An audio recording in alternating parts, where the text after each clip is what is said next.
오늘 대림절 첫 주일인데요. 이렇게 인사할까요? 옆에 분과 함께 메리 크리스마스. 잘 준비하자는 얘기입니다. 다시 한번 인사합니다. 메리 크리스마스. 네. 살기는 사는데 사는 게 재미가 없습니다. 어제도 살았지만 잘 살았는지 모를 때가 많습니다. 오늘도 살고 있지만 내일도 살 수 있을까 걱정이 될 때가 있습니다. 잔잔한 바다에 갑자기 밀물이 밀려오듯 갑자기 내 삶의 무게가 힘겹게 느껴질 때가 있습니다. 독하게 마음 먹어보지만 불현듯 서운하고 불현듯 아프고 불현듯 힘겹고 불현듯 그리움에 슬퍼지기도 합니다. 오늘 본문에 나오는 기드온과 이스라엘 백성들도 그와 같았습니다. 살아도 사는 게 아니었습니다.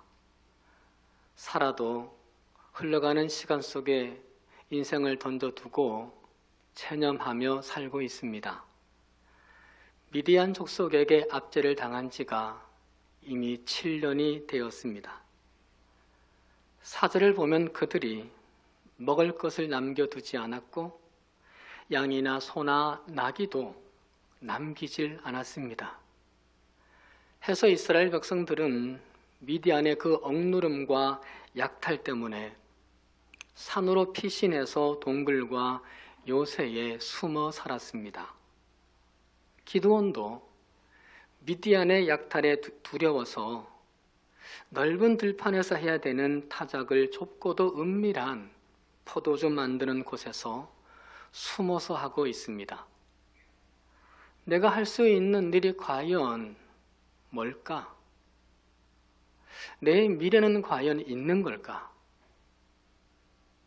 이런 자기 연민을 갖고 또한 한편으로는 자기 스스로를 비하하는 그런 모습으로 하루살이 인생을 살아가고 있습니다.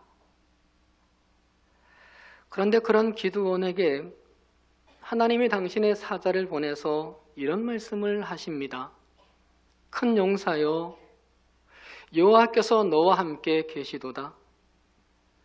패배주의적인 사고에 빠져서 스스로를 비겁한 자로 여기는 기드온에게는 참으로 당혹스럽기만 한 말씀입니다. 마치 내 인생을 하나님이 우롱하는 그런 말로 들려집니다. 그러자 기드온은 하나님의 말씀에 저항이라도 하듯이 평소에 가득 품고 있었던 상처와 울분을 쏟아냅니다. 주님께서 우리와 함께 계신다면 어째서 우리가 이 모든 어려움을 겪습니까? 우리 조상이 우리에게 주님께서 놀라운 기적을 일으키시어 우리 백성을 이집트에서 인도해 내셨다고 말하였는데 그 모든 기적들이 다 어디에 있단 말입니까? 그리고는 그동안의 일들을 되짚어 보면서 자신이 단정짓고 결론진 생각을 하나님께 따지듯 말해버리고 맙니다. 지금은 주님께서 우리를 버리시기까지 하셔서 우리가 미디안 사람의 손아귀에 넘어가고 말았습니다. 끝났습니다. 하나님은 우리를 포기하고 버리지 않으셨습니까? 그런데 어찌 나와 함께 하신다고 하시는 겁니까? 나를 우롱하십니까? 내가 어찌 큰 용사가 됩니까? 납득이 되지 않습니다. 항의합니다. 하나님 물론 압니다. 제게 잘못이 있다는 것을요. 그런데 내가 이 고생을 할 정도로 그렇게 크게 잘못한 겁니까? 저는 내 죄에 대해서 하나님이 일침을 놓는 거라고 생각했습니다. 곧 해결해 주시리라 기대하고 기다렸습니다. 그런데 일침이 아니라 너무 오랫동안 기다리게 하십니다. 너무 오랫동안 내버려 두셨습니다. 벌써 7년째입니다. 항의합니다.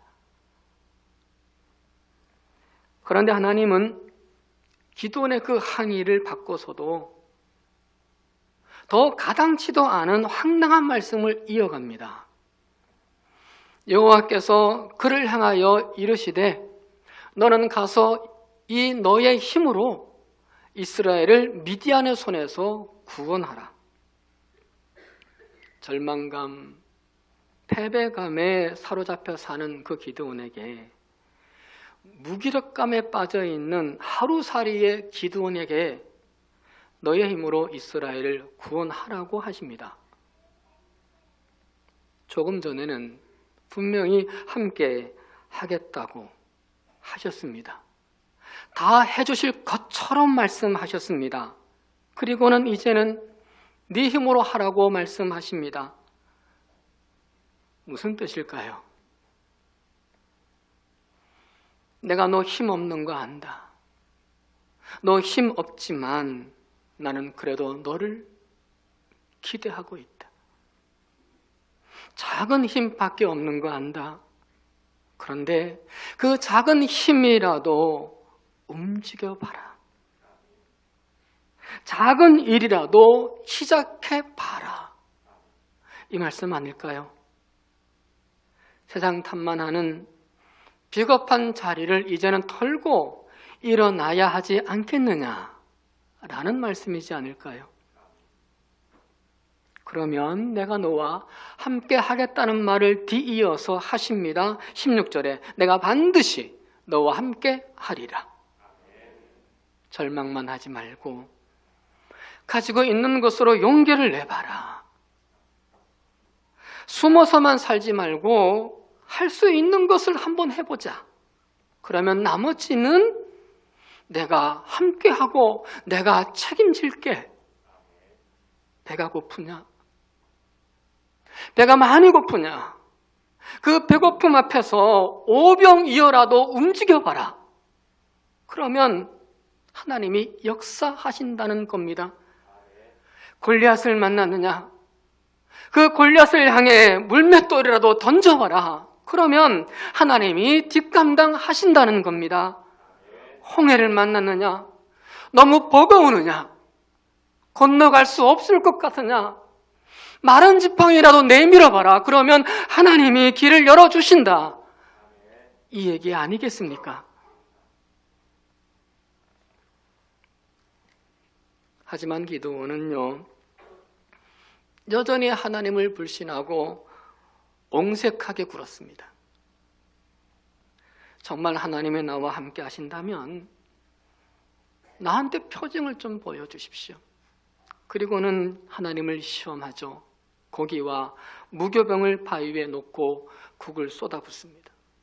그리고 가만히 기다리는데 하나님께서 바위 위에서 불이 나게 해서 그 고기와 무교병을 태우십니다. 이것이 바로 하나님이 보여주시는 하나님의 임재의 표징이었습니다.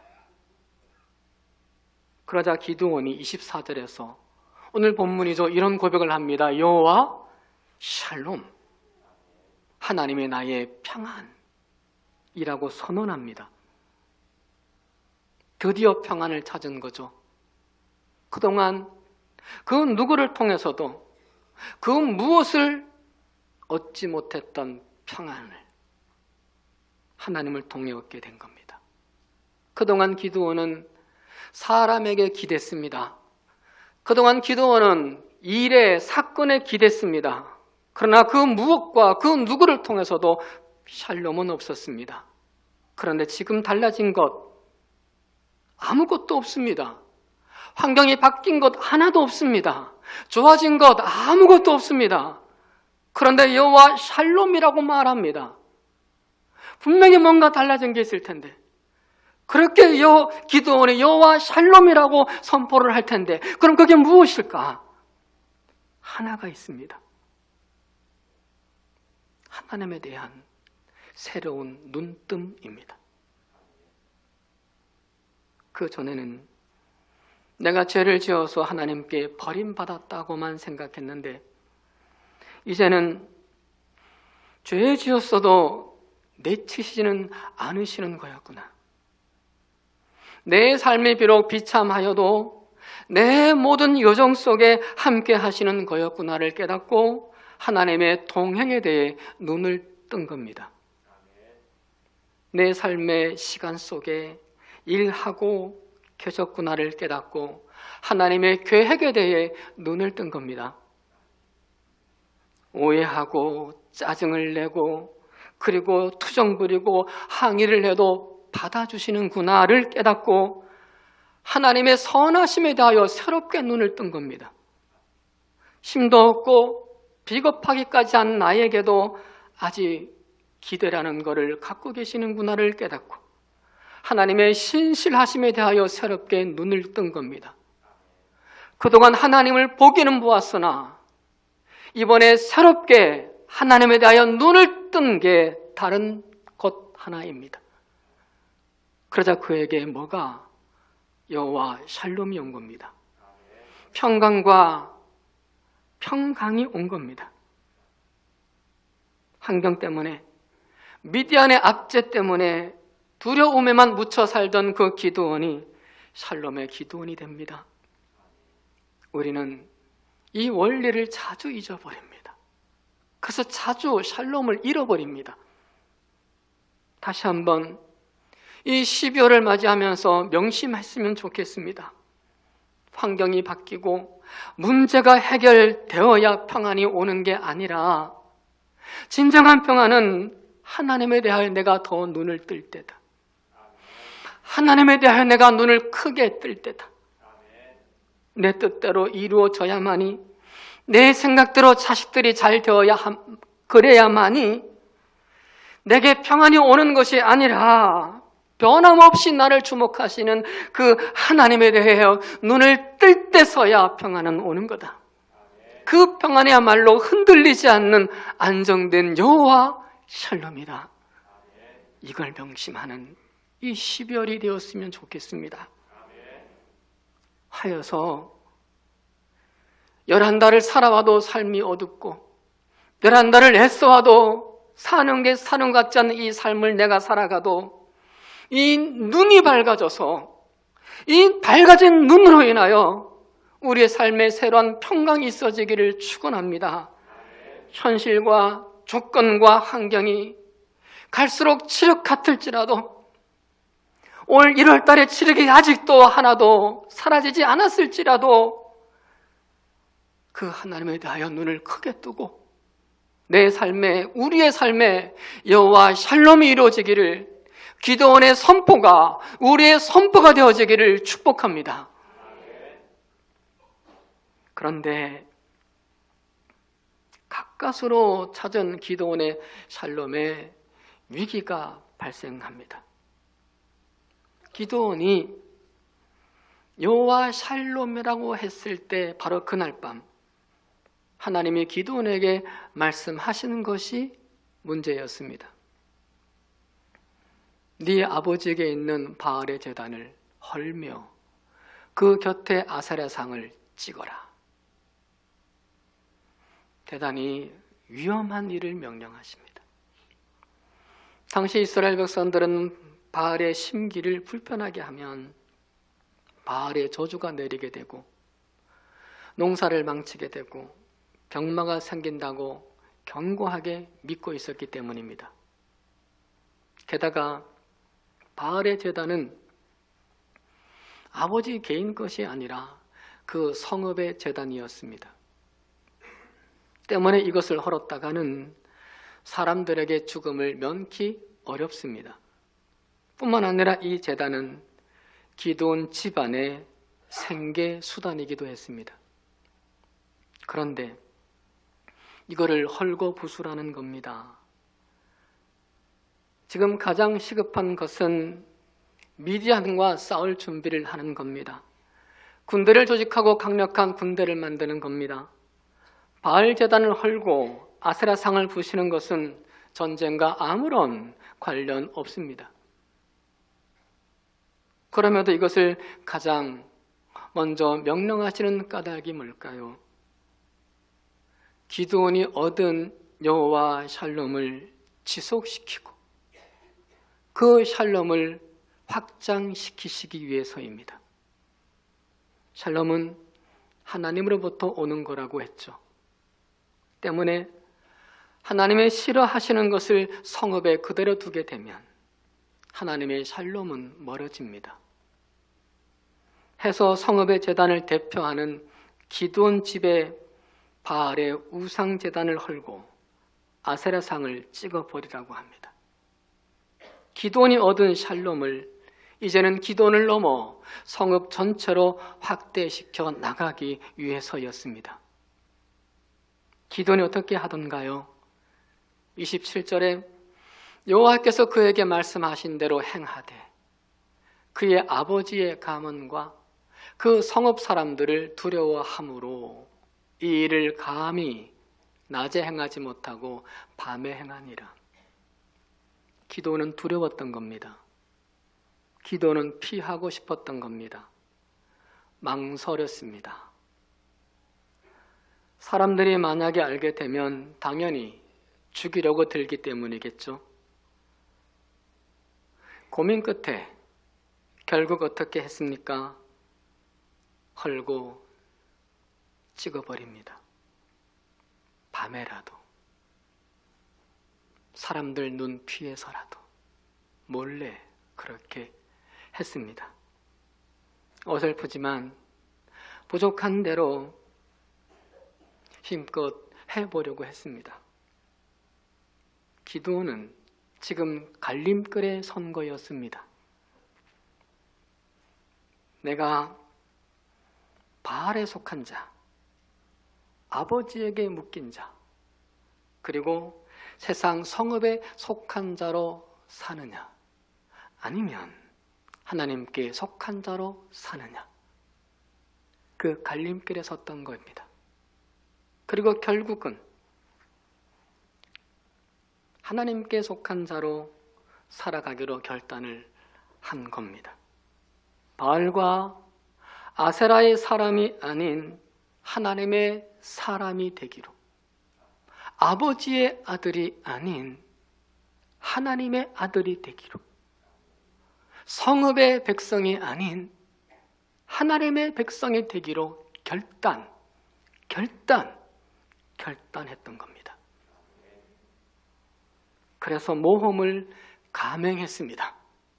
위험을 무릅쓰고 감행합니다. 과거 세상에 속한 기드온을 버리고 하나님께 속한 새로운 기드온으로 태어났습니다. 하나님은 그렇게 하나님께 속한 기드온으로 살아가기 위해 황골탈퇴의 아픔을 감당해낼 각오를 하는 그 기드온을 통해서 미디안을 밀어내고 미디안을 무찌르는 기적을 이루어 주십니다. 하나님께 속한 기드온으로 살아가기 위해서 성읍 사람들의 미움과 추방까지도 각오하는 그 기드온을 이스라엘의 지도자로 세우고 이스라엘 땅의 급기야 참된 평화 샬롬을 그 기도를 통해서 이루게 하셨습니다. 성경에서 기도원을 소명하시는 그 과정과 아주 같은 소명 장면이 있습니다. 기도원을 부르시는 그 하나님의 그 과정과 똑같은 과정의 사람이 있습니다. 모세입니다. 과정이 같습니다. 하나님께서 모세를 부르실 때 그의 나이가 80이었습니다. 40살까지 40년 동안은 애굽 왕궁에서 왕자로 살았습니다. 왕궁을 걸어 다녔고 고위직 귀족들 관리들을 만나는 자리, 그리고 잔치가 있는 자리, 고급진 자리를 걸어 다녔습니다. 40년의 모세의 발걸음은 화려한 발걸음이었습니다. 나머지 80살까지 40년의 삶은 미디안 광야를 걸어 다니는 거였습니다. 양떼를 몰고 먼지를 뒤집어 쓰며 걸어 다닙니다. 정처 없이 떠돌아다니는 허무한 발걸음이었습니다. 그러던 어느 날 호렙산에서 놀라운 장면을 보게 됩니다. 떨기나무에 불이 타고 있는데 나무는 사라지지 않는 겁니다.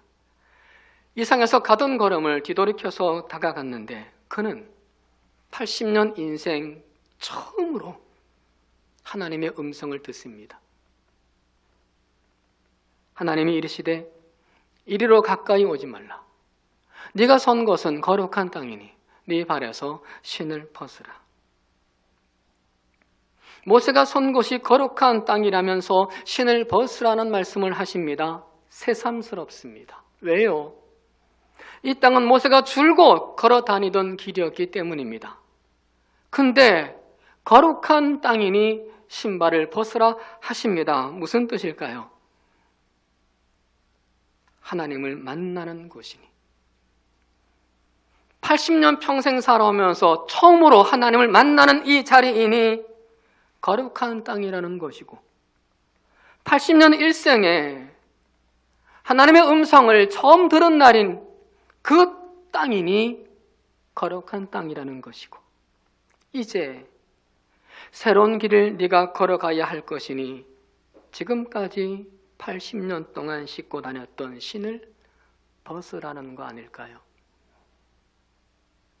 그 신을 벗으면 새로운 신을 신겨 주시겠다는 사명으로의 초청입니다. 80년 동안 싣고 다녔던 신이 무슨 신이었던가요? 왕궁을 걸어 다녔던 화려한 신이었습니다. 먹고 살기 위해 광야를 떠돌아 맴돌던 허망한 신이었습니다. 가족만의 생계를 위해서 겨우 연명하며 살았던 편협한 신이었습니다. 이제 그 신을 벗으라. 날 만났으니 그 신 벗으라. 나의 음성을 들었으니 그 신 벗으라. 이제 새 신을 내가 신겨주겠다. 무슨 신? 이제는 이스라엘을 구원하는 길로 들어설 새 신이 있다. 애국과 맞서 싸워 걸어갈 그 길을 감당할 새 신, 홍해를 건너가고 가나안 땅을 향하여 걸어갈 새로운 견고한 신이 있다. 그 신을 신어야 한다. 하나님께서는 그러고 나서는 당신의 영을 부어주셔서 일생 동안 모세의 발걸음을 인도해 가시죠. 그러고 나서야 모세가 하나님께 속한 사람으로 소명될 수가 있었고, 그러고 나서 모세로 인해 억압받았던 이스라엘 백성들, 신음소리 가득했던 이스라엘 백성들의 그 땅에 샬롬이 오게 된 거였습니다. 사랑하는 여러분, 기드온이 세상에 속한 과거를 헐어버리고 부셨을 때 기드온이 사는 땅에 샬롬이 왔고, 모세가 세상에 속한 과거의 신발을 벗을 때 모세의 백성들에게 샬롬이 왔습니다. 두렵더라도, 아깝더라도, 모험인 것 같더라도 헐어야 할 것, 부셔야 할 것, 벗어야 할 것을 정리하는 12월로 삼읍시다.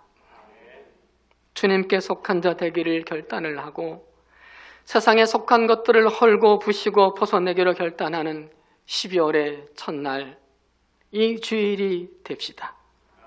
그리할 때 주께서 우리 삶에 일하시고 우리 가정에 일하시고 여호와 샬롬 되어 주시리라 믿습니다. 이런 하나님의 속마음은 25절 하반절과 26절 하반절에도 이어집니다. 네 아버지에게 있는 수소 곧 7년 된 둘째 수소를 끌어오고 그 수소를 잡아 번제를 드릴지니라. 이 또한 쉬운 일이 아닙니다. 예배를 드리는데 수소를 잡아서 제물로 바치라고 하십니다. 7년 된 수소라고 했는데 두 가지 의미로 학자들은 추정합니다. 구약에서 7이라는 숫자는 완전한 숫자를 상징을 하죠. 7년 된 숫소는 결국 최고의 소를 상징하는 것으로 추정됩니다. 또 하나는 7년 동안 미디안의 압제로부터 벗어나게 하려는 하나님의 의도를 상징하기 위한 7년 된 소라고 추정을 합니다. 어찌됐든 이 기근에, 이 사사시대에 이렇게 최고의 소를 잡아들인다는 것은 대단한 손해와 희생을 감수해야만 합니다. 소 한 마리가, 최고의 소가 만만한 건 아닙니다. 그런데 중요한 것은 제물의 종류가 아닙니다.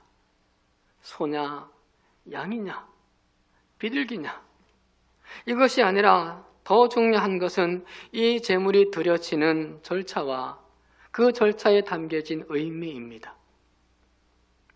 예배자가 제물을 드릴 때는 제물의 종류가 무엇이든지 간에 잡기 전에 그 제물의 머리에 내 손을 얹습니다. 무슨 뜻입니까? 이 소가 나라는 겁니다. 나의 죄가 이 소에게, 이 제물에게 전가 옮겨진다는 의미인 겁니다. 그리고 예배자가 소를 잡습니다. 제사장이 아닌 제물을 가져온 여러분이 소를 잡는 겁니다. 쉽지 않습니다. 어릴 적에 김천에 살 때 소장에 간 일이 가끔 있습니다. 소전이라 그러죠. 소 사고 파는데요. 김천시 신음동에 있는데, 여러분 소 끌고 가면 소가 알아요, 몰라요? 압니다. 그리고 웁니다. 눈물을 흘립니다, 소가. 그런 소를 잡아야 하니 쉽지 않은 겁니다. 소 한 마리 자체가 아깝기도 하고 그 소를 잡는 것도 힘이 든 겁니다. 예배자는 눈을 찔끔 감고 소의 목에 칼을 깊숙이 꽂습니다. 피가 튀어오르죠. 그리고 소의 살을 타고 피가 흘러내립니다. 소는 일어서려고, 살아보려고 발버둥을 치다가 쓰러지고 또 발버둥을 치다가 쓰러지기를 반복합니다. 그러다가 결국엔 숨이 멎게 되고 피는 계속 흘러내립니다. 제사장이 그 피를 대하에 받아서 제단에 뿌립니다. 그리고 소의 가죽을 벗깁니다. 그리고 고기를 점입니다. 그리고 내장과 다리를 씻어서 제사장에게 건넵니다. 예배가 드려지는 그 자리는 늘 이렇게 처참합니다. 아름답지가 않습니다. 향기가 나는 게 아닙니다. 피가 낭자합니다. 피 냄새가 진동을 하고 고기 타는 냄새가 진동을 하는 자리가 예배의 자리입니다. 그런데 그 죽어가는 소는 바로 예배자를 대신하는 제물이라 했습니다. 그 소가 나라 했습니다.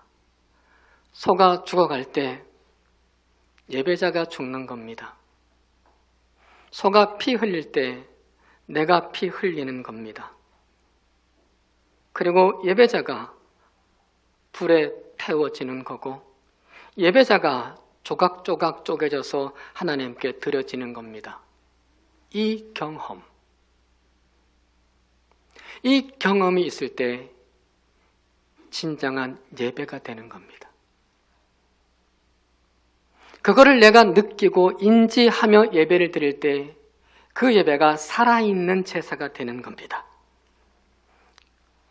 그리할 때 내 죄가 용서가 되는 거고, 그리할 때 나의 소망이 하나님께 연락이 되는 것이고 하나님이 이루시는 겁니다. 그 예배를 통해서 아마도 나의 대신에 죽어가는 그 소, 바둥거리는 그 소, 피 흘리는 그 소, 내 자신의 집에서 애지중지 키운 그 소에 대한 미안함과 비통함과 침통함이 있었을 겁니다. 그것을 참아내며 그것을 견뎌내며 드리는 것이 살아있는 예배였습니다. 이것이 오늘 본문에서 하나님께서 기드온에게 명하시는 번제입니다. 이것이 바로 오늘날의 예배로 이어졌습니다. 그 정신이 오늘 우리가 드리는 예배의 정신입니다. 하나님께서 원하시는 예배는 무슨 예배입니까? 내 자신을 죽이는 예배가 하나님 원하는 예배입니다. 내 자신을 불태우는 예배이고 내 자신을 조각조각 내서 드리는 예배가 하나님이 기뻐하시는 예배입니다. 쌩쌩하게 살아있는 내가 그대로 있는 예배는 하나님이 기뻐하는 예배가 아닙니다. 예배를 드리고 나서 내가 펄펄 뛰는 예배는 성공한 예배가 아닙니다.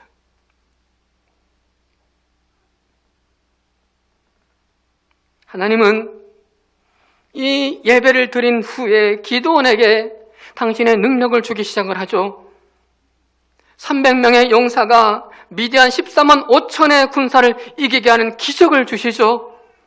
기드온을 통해서 이스라엘 전역에 샬롬을 주시죠. 기드온 개인의 샬롬이 이제 어디까지? 그 성읍과 이스라엘 전역의 샬롬으로 이어지는 놀라운 샬롬이 이루어졌습니다. 오늘 이 시간 우리도 이 예배의 자리에 있는 것은 우리 모두 각자 무언가를 희생했기에 가능한 겁니다. 여기 계신 모든 분들 그 무언가를 희생하지 않고서는 이 자리에 나올 수 없습니다. 소와 같은 아까운 것들을 희생하기도 하고 내게 소중한 시간들을 희생하기도 하고 내 아프고 지친 이 몸과 마음을 희생하기도 하고 나의 소중한 일들을 미루거나 또 희생하기도 하고 해서 여기에 나오신 겁니다. 때로는 사람을 희생시키기도 하고 이 자리에 나오셨습니다. 나를 죽여주시옵소서. 나를 태워주시옵소서. 나를 조각조각 내어 당신께 드리오니 나를 받아주시옵소서. 나는 당신의 것입니다. 이 마음으로 예배를 드리고 계십니다. 여기 이 자리에 어느 누가 이 마음이 아니겠습니까? 정도의 차이는 있을지 모르지만 우리 모두는 이 마음으로 주 앞에 나온 겁니다. 눈물을 머금고 또래는 침통함과 비통함을 머금고 이 자리에 여기 있는 겁니다. 그러기에 하나님께서 우리에게 샬롬을 주시리라 믿습니다. 그 샬롬이 우리의 기쁨이 될 줄로 믿습니다. 앞으로 계속 예배를 통해 나를 죽이고 나를 태우는 자가 되어 그래서 진실로 내가 주님께 속한 자가 되어 샬롬을 이루는 한글의 가정들이 다 되시기를 주의 이름으로 축원합니다. 앞으로 끊임없이 하나님이 싫어하시는 것들을 헐어내고 부셔내고 벗어내서 주님의 마음에 합한 자 되기를 힘쓰도록 여러분들을 통해서 여러분의 주변이 샬롬의 나라가 이루어지기를 주의 이름으로 간절히 축원합니다. 축원합니다. 기도하시겠습니다. 하나님, 사는 게 재미가 없습니다. 사는 게 버겁고 힘이 듭니다. 그리고 내일은 또 올지 두렵습니다. 앞으로의 삶이 어떻게 될까 희미하기만 합니다. 허나 하나님 그 모든 것들을 추스리고 주 앞에 나온 당신의 사람들이 오늘 이 시간도 예배를 드렸습니다. 하나님께 우리의 모든 것을 맡기며 예배를 드립니다. 기드온에게 그랬던 것처럼 우리에게도 샬롬을 주시옵소서. 기드온에게 그랬던 것처럼 우리의 샬롬이 나 개인의 샬롬에서 머무는 것이 아니라 내 가정과 집안과 지역에까지 확장되게 하여 주옵소서. 그 확정을 위해 하나님 내가 먼저 샬롬을 받았으니 부수고 헐고 벗어서 주님께 속한 자로 결단하게 하시고 주님 마음에 합한 자로 결단하는 우리가 되게 해 주옵소서. 끊임없이 지금처럼 아까운 것들을 희생하며 예배에 나올 때마다 하나님께서 우리를 통하여 샬롬을 이루시는 그 행복이 넘쳐나도록 이끌어 주시옵소서. 예수 그리스도의 이름으로 간절히 기도드리옵나이다. 아멘.